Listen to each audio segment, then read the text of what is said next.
Okay, we're here with Joseph O'Malley. Joe and I, for the audience at home, we've known each other since 2007. And just tell everyone, Joe, how do you know me? Those heady days of 2007. Well, we know each other from drama school, don't we? We went to drama school together. We even acted alongside each other once. Remind me what that was. That was the third year production, sort of graduation production of West Side Story at the Yvonne Arnaud Theatre in I was Guildford. playing the lead. You were playing half of the lead. It was double cast. Well, so, do you know why? Do you remember why it was double cast? Because I had a professional job and couldn't attend the rehearsals. So I was doing Fame in Monte Carlo. I don't remember that bit. But I played Doc, who was who even is Doc in West Side Story? He's like a father figure. He's not an actual father. No. So he runs the shop and he employs. It's a lovely Tony. shop. It's a great shop. Yeah, it was a lovely set, lovely shop, and I got to hit you in the face. You did, and you actually enjoyed that a lot more than one should. Yeah. I felt. I feel like if that happened in this day and age, I would have a claim.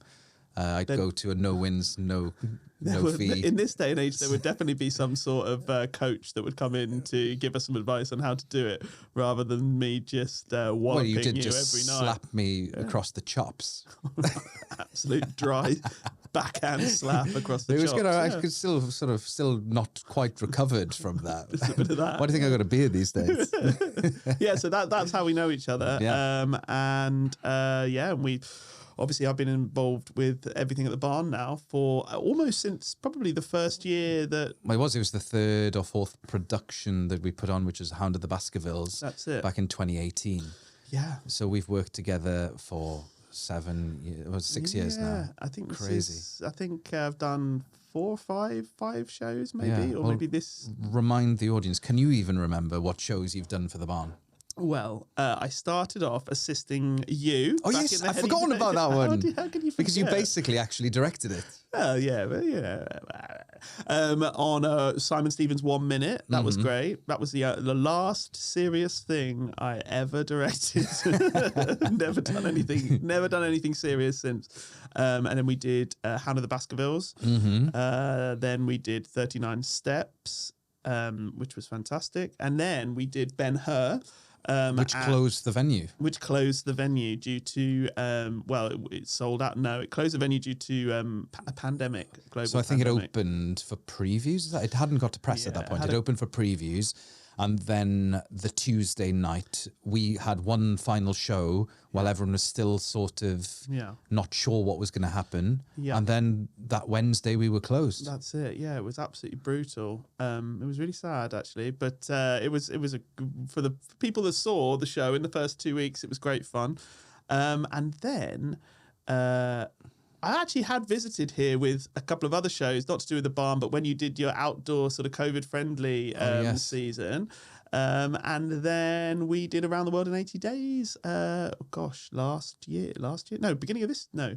How long ago was it? It was a while ago. It was the previous January, yes, February. Yes, that's it. Yeah, it was like a good year or so ago. So why do you keep coming back? Why do I keep coming back? You know what? It's like it's lovely here. It's like a family. And you keep employing me, so it's mainly that. But no, it's It's in all seriousness, it's been lovely to be here from almost the very beginning. See when the barn was, everyone was just. I was going to say everyone was just making it up, but no, we're still making it up. Every single day. Yeah, exactly. But that's all part of it. But see how the business has grown, the building has grown, the audience has grown. And that's really, really exciting. And every time I come back, there's something new. You've knocked up a new podcast studio or something like that. It's good fun. And I think the stage itself, there's so much you can do on the barn stage, which makes it really exciting. For example, when I've directed stuff that has to tour venues, smaller venues, things like that, you're so limited to creatively do what you like, but if you want any sort of technical assistance, anything like that, you're on your own a little bit, whereas it's fun to come and all play the bells at the and barn. whistles. But not that you need to rely on that, but once you sort of really get to know a space, which I think I do, I should do at the barn now, that you can just have fun with it, which hopefully we're going to do very soon. Well, that's exactly it. When I think about your shows, I feel like you throw everything plus the kitchen sink at the shows, that they are a playground for performers to sort of tell a story. And like, if there's sort of a simple way of telling the story, you would find the funnier, more complicated solution to ensure that the audience has the most amount of it, milk every moment for all it's worth. That's how I'd summarize Joe O'Malley as a director, which is, if there's an ounce of funny, you'll find it. That's very kind, and that is that's what I aim to try and do.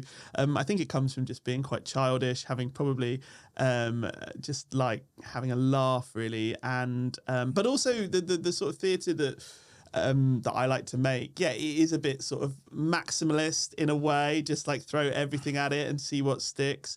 But also, I think I like to complicate things. I think you need to see that the cast on stage are just on the edge of it just falling apart. And sometimes it does fall apart.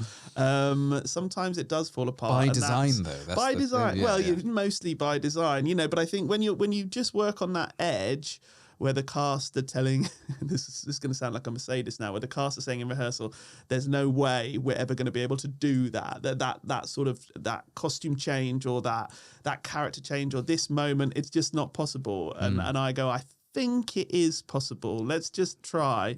And it's sort of not possible until you get into tech and you dress rehearsal, and just by about the first night, it's just about possible. And then, because the irony is, then 2 weeks into a run, the cast are all chatting in the wings, having the best time. It's completely easy. And I think, but you have to go to that place of working really hard. It's like they always say, comedy is a serious business. If an audience gets the idea that everyone on stage is super just overly relaxed and basically having more fun than the audience is, the whole thing falls flat. So we like, as an audience, seeing people having fun, but we like them working. You like to see, it's like stand-up comedians. It's like, what was it? Lee Evans, part of his shtick was the sheer amount that he would sweat in a routine. It became like legendary. And we sort of like that because he's working hard, for us, for our own amusement. Well, some of the moments we've had in your shows, I think Around the World in 80 Days would probably summarize some of these. And that epic, there's a travel sequence in the 39 Steps, which I think was good in the original, but was absolutely topped in your production here, where things that you would see in a Hitchcock film, which I don't think even the original production tried to tackle, you went for it and sort of went... I just can't believe some of the moments that we had, an epic train chase sequence, which, you think that you've seen it all with physical poor theatre comedy. Well, I challenge you to come and see a Joe O'Malley version of that, which, you get it as the action sequences, as good as they can be, really.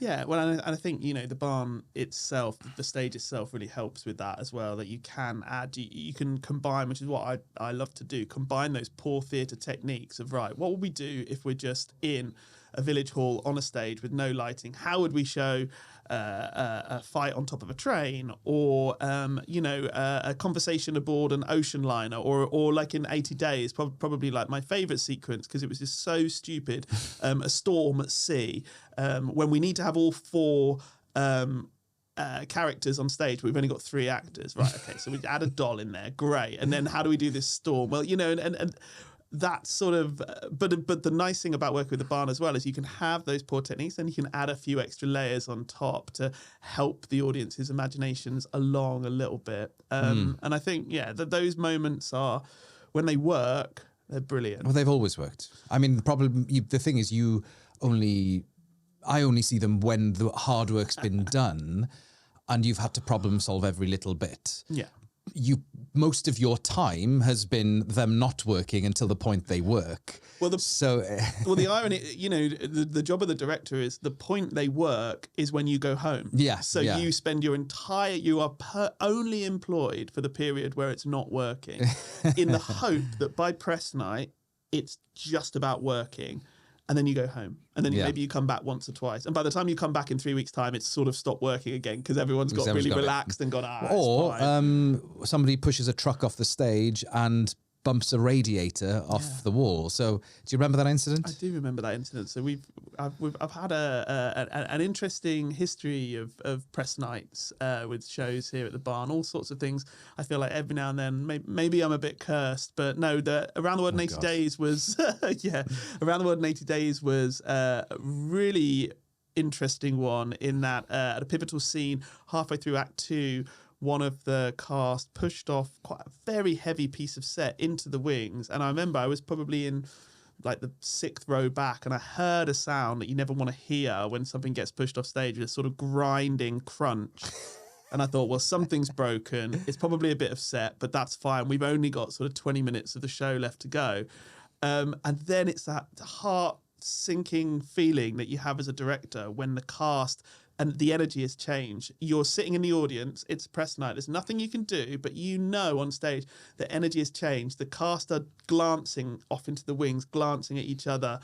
The lines, sort of the inflections on lines start to change, and then one cast member disappeared off stage for half a scene and was just shouting back his lines from off stage. And I was just running through the list of what could possibly have happened. Why isn't this cast member coming on stage? Why is the person on stage vamping with some very peculiar sort of adaptations of the lines?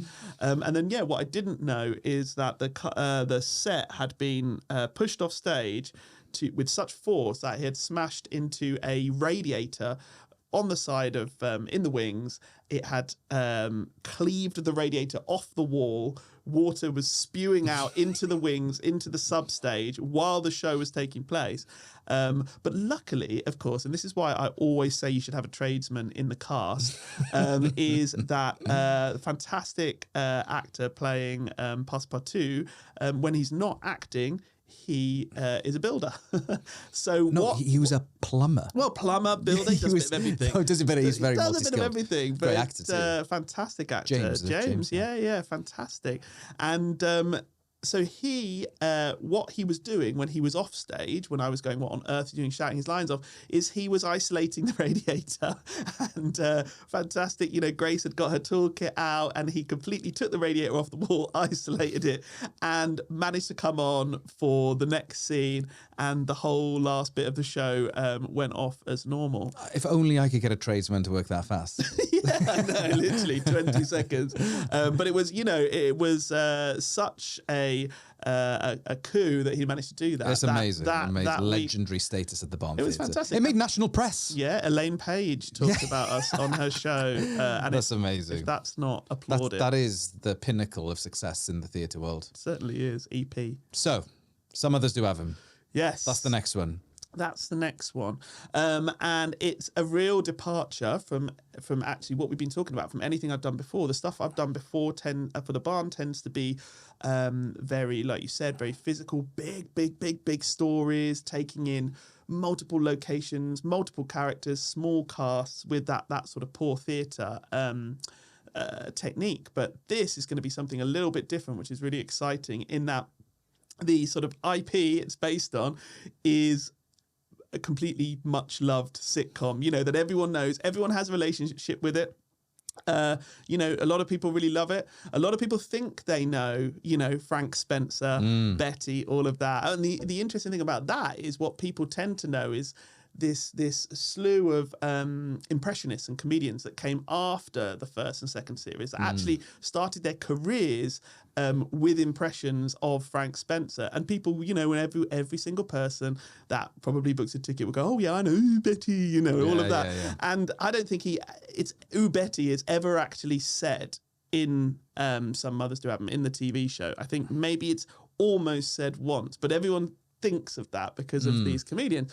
And so actually, when you go back to watch the TV program, it's really different to how you remember it. I mean, it's still got what we think of when we think of Some Mothers Do Ave, the fantastic, Michael Crawford just being mind-blowingly hilarious, and all the physical stunts and the wobbly sets that sort of fall apart.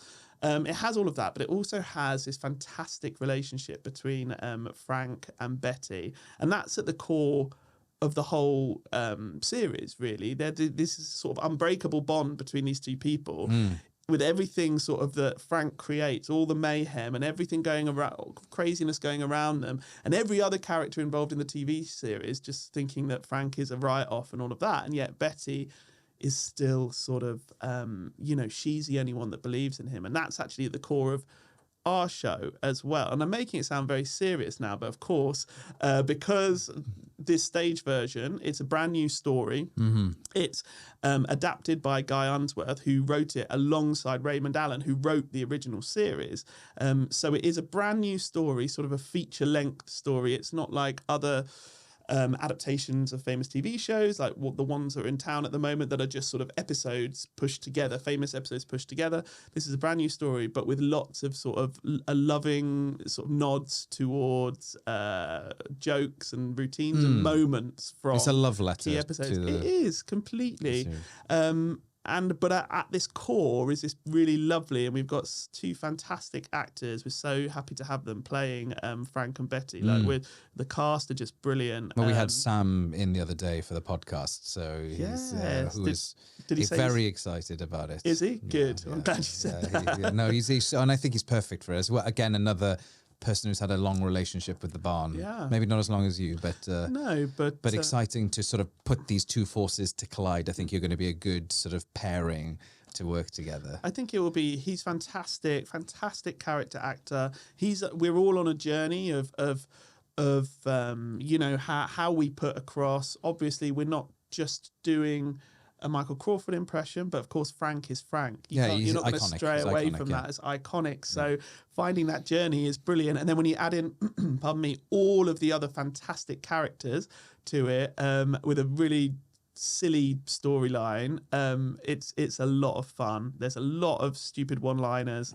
There's some stunts as well, so there will be stunts. There's a fantastic set that has a lot of surprises, which again is probably not quite as wobbly as the BBC sets from the original. It's probably actually built sturdier than those sets. Nice theatre, they have to be. Yeah, exactly. But it's got everything you will sort of expect from from that iconic TV show, and I think I'm really excited to bring that to Cirencester. And I think the audience are excited to have you back here and for Joe O'Malley, but in a slightly different way, with something that they should all know and love. Yeah. So on that note, thank you so much for coming down here today to chat with me, and I can't wait to see what you come up with, and can't wait to welcome you back to the Barn Theatre, which is basically your second home. It's my second home, yeah, absolutely. Thank you. Looking forward to it.